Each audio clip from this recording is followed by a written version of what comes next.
Pourquoi les voitures japonaises sont les plus fiables? On entend souvent parler de la fiabilité des voitures japonaises. Aujourd'hui, nous allons aborder une question fatidique qui taraude les automobilistes lors de l'achat d'une nouvelle voiture.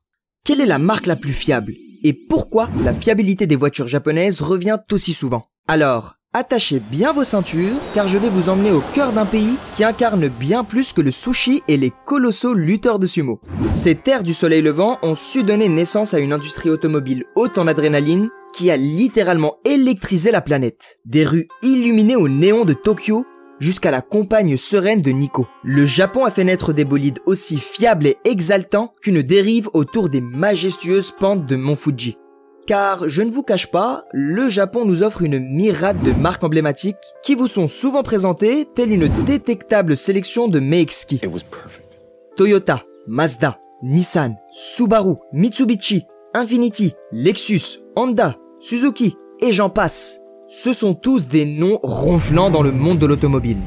Mais attention, ne les considérez pas seulement comme des constructeurs de voitures. Non, ce sont effectivement de véritables maîtres artisans. Façonnent avec précision chaque contour de tôle, chaque mécanisme délicat, de la même manière qu'un maître sushi prépare un rouleau délicieux qui fond dans la bouche. Rappelez-vous qu'au Japon, la construction automobile n'est pas qu'une affaire de boulons et d'acier. C'est une véritable aventure sensorielle.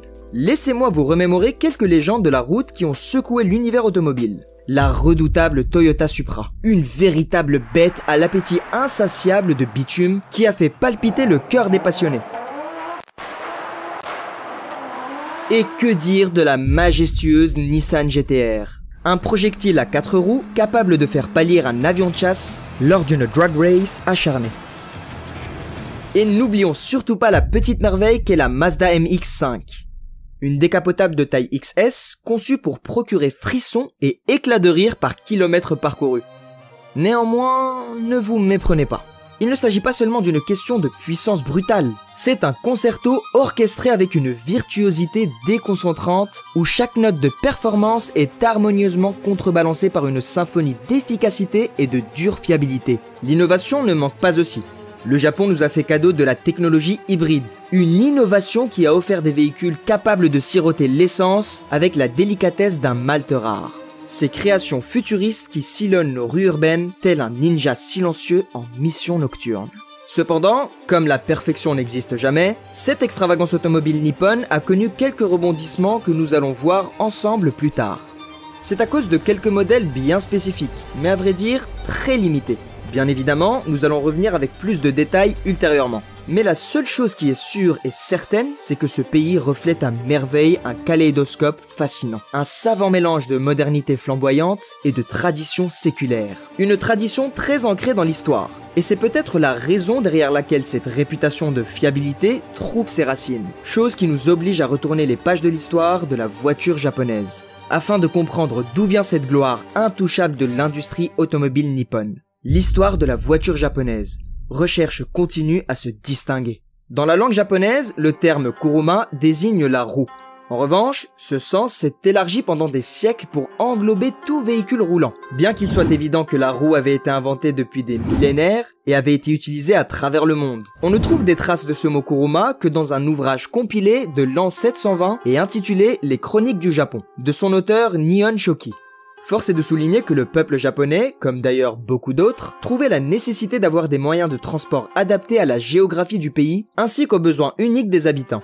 Effectivement, l'archipel du Japon est traversé de nombreuses rivières, et le transport de personnes et de marchandises ne peut pas se contenter pour longtemps ni des chars à bœuf et charrettes, ni des voies fluviales et maritimes exploitées, surtout en Moyen-Âge. Donc, un développement semble plus qu'une nécessité primordiale. Et c'est exactement ce qu'avait adopté le Japon, surtout après la révolution industrielle en Occident et la réouverture des frontières du pays, auparavant enfermées par un système féodal moyenâgeux.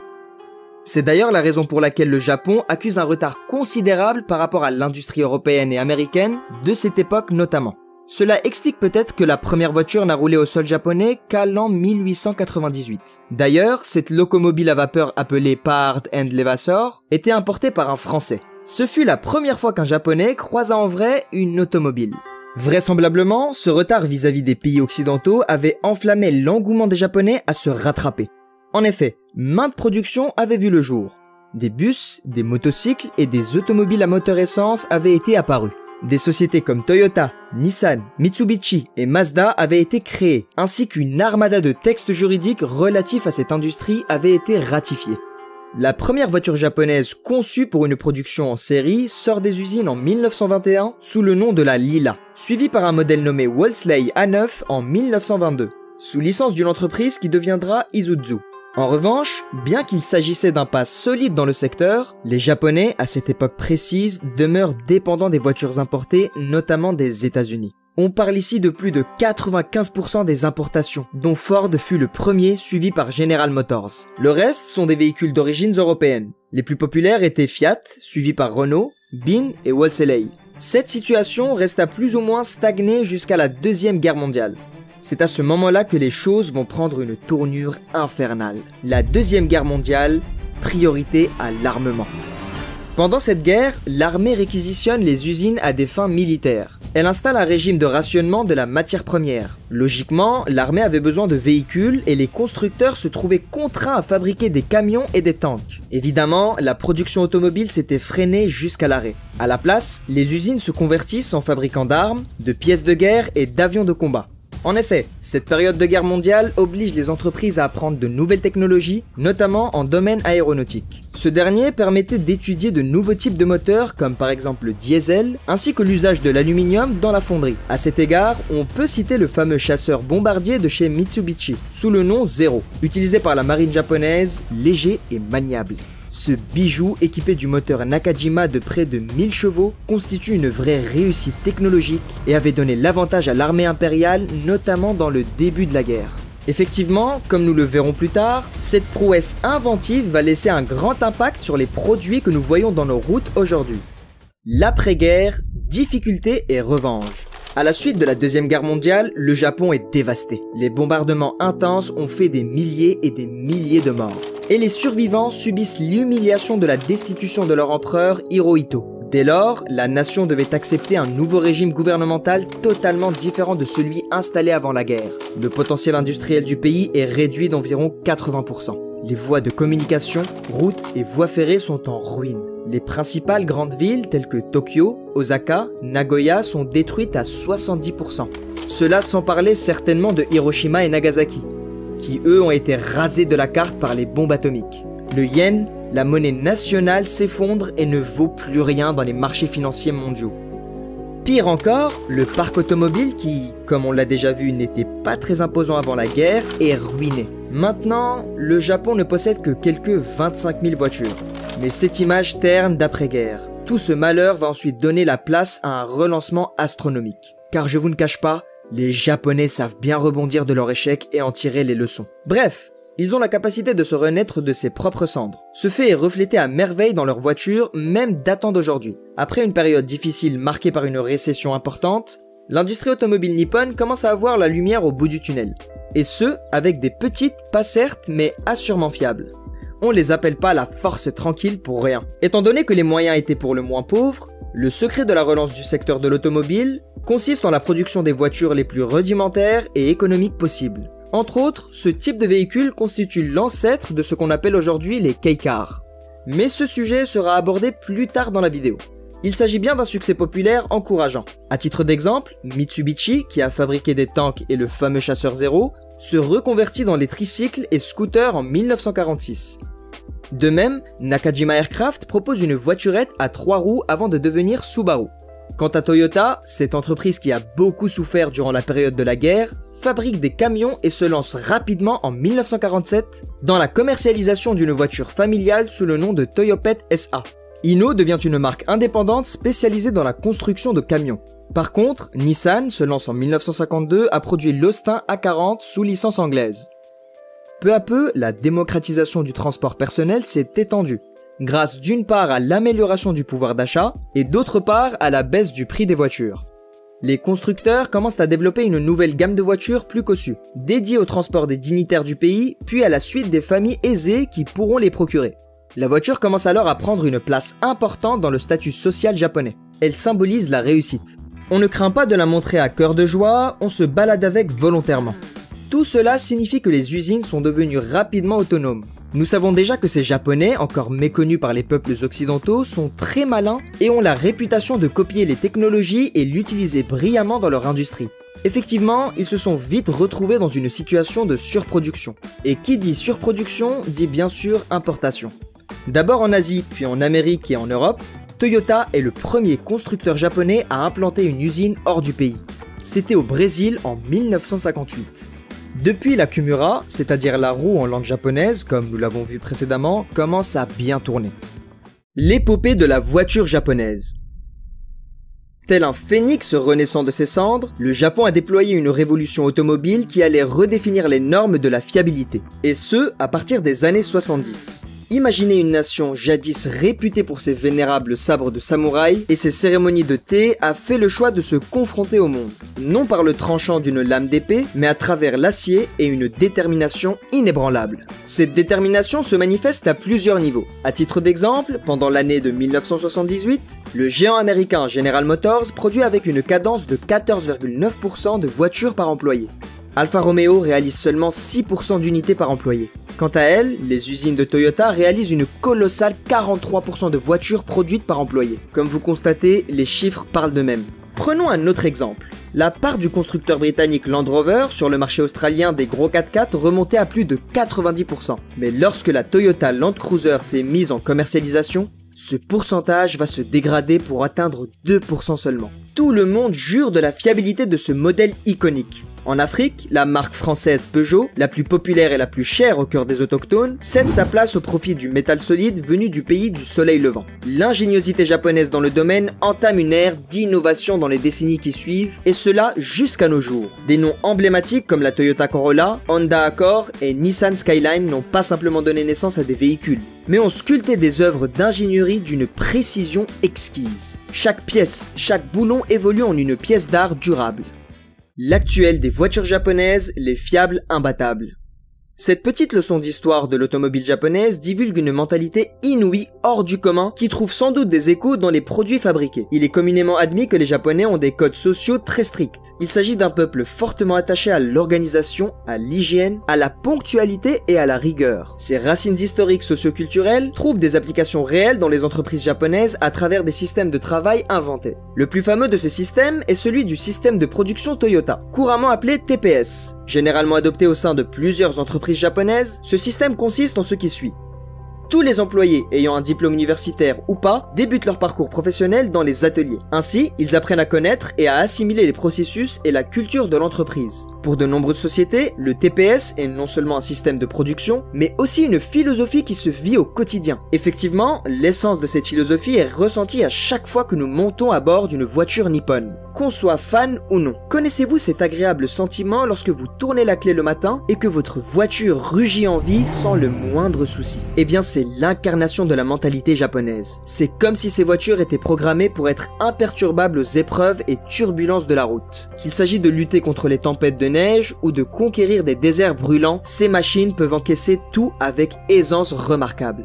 Et quand nous disons tout, c'est vraiment tout. Même les épreuves les plus insolites. Certainement, vous vous souvenez de la Toyota Hilux malmenée par l'équipe de la fameuse émission automobile britannique Top Gear. Pendant 2 saisons différentes de ladite émission, la réputation de ce pick-up légendaire a été mise en rude épreuve. D'abord, Jeremy Clarkson va en descendre des escaliers, puis il percute un arbre. Ensuite, il décide de l'abandonner sur la plage anglaise de Seven Estuary pendant une marée. Totalement immergée dans l'eau de la mer, la Toyota redémarre. Enfin, le présentateur anglais décide donc d'y mettre le feu, après avoir lâché une caravane dessus.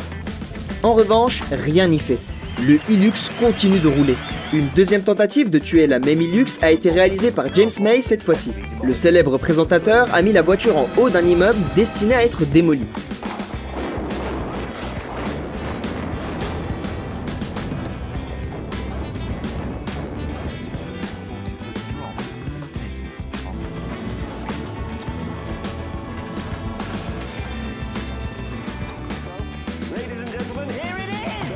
Finalement, le pick-up sort indemne.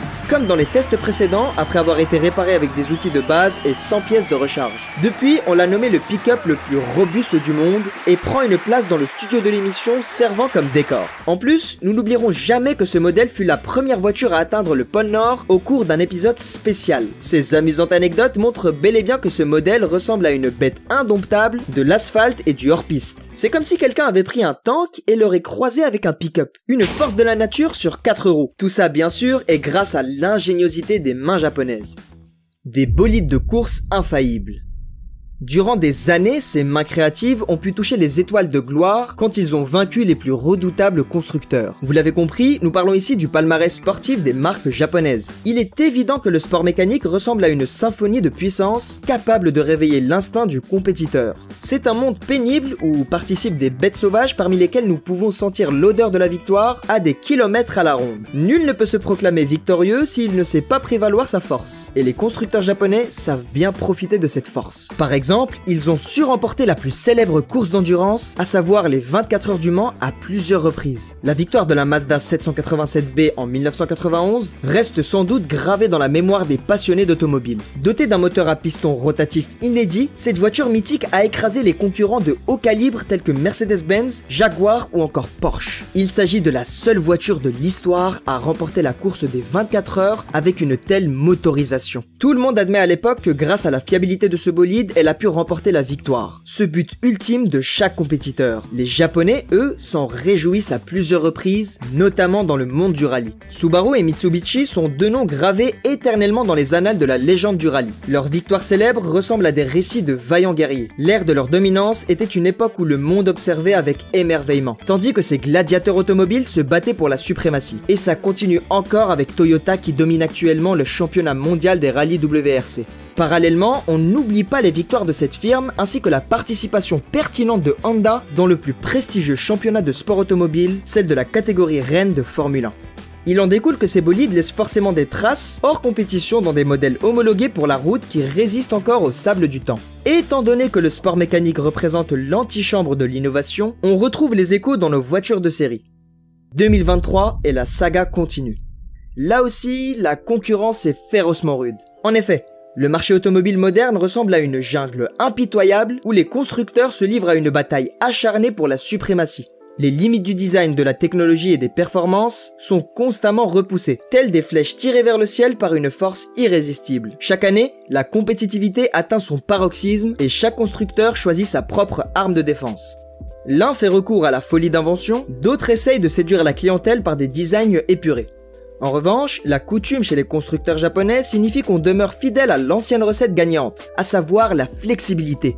C'est d'ailleurs ce qui explique leur dominance sur le classement mondial de la fiabilité. Et effectivement, pour la deuxième année consécutive, la marque nippone de luxe Lexus est élue la marque la plus fiable au marché en 2023. En France, Lexus a enregistré 3256 immatriculations l'an dernier. Certes, ce chiffre est en forte baisse d'environ 31% par rapport à 2021, mais cette chute s'explique par les nombreuses crises qui touchent le marché européen durant ces dernières années. Néanmoins, selon un article publié dans le magazine spécialisé Auto Plus, 2023 devrait être une année d'embellie pour cette marque premium, grâce au lancement d'un grand SUV électrique, le RZ. Lexus va certainement clôturer l'année en toute beauté. Désormais, ce succès est affirmé à une échelle internationale après l'obtention d'un titre prestigieux, celui de la marque la plus fiable du marché selon le cabinet américain JD Power. Ce dernier est une entreprise d'analyse de données, de logiciels et d'intelligence consommateur, siégeant à Michigan dans les États-Unis. JD Power effectue chaque année des études afin d'évaluer les interactions et tendances détaillées des consommateurs dans le secteur automobile.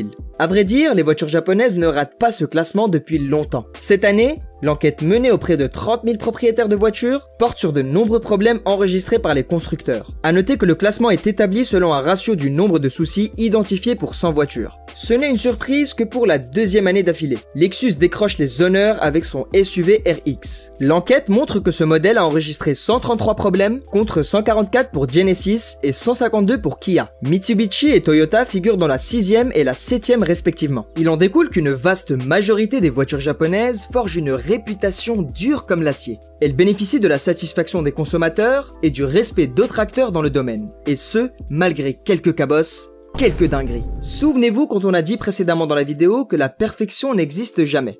Eh bien, les Japonais ne sont pas épargnés par cette règle. Les exemples qui le prouvent ne manquent pas. Nous avons parlé auparavant de ce qu'on appelle les K-Cars, parfois appelés midget. Il s'agit d'un type de petite voiture qui bénéficie d'avantages variés et en particulier de taxes et de primes d'assurance réduites.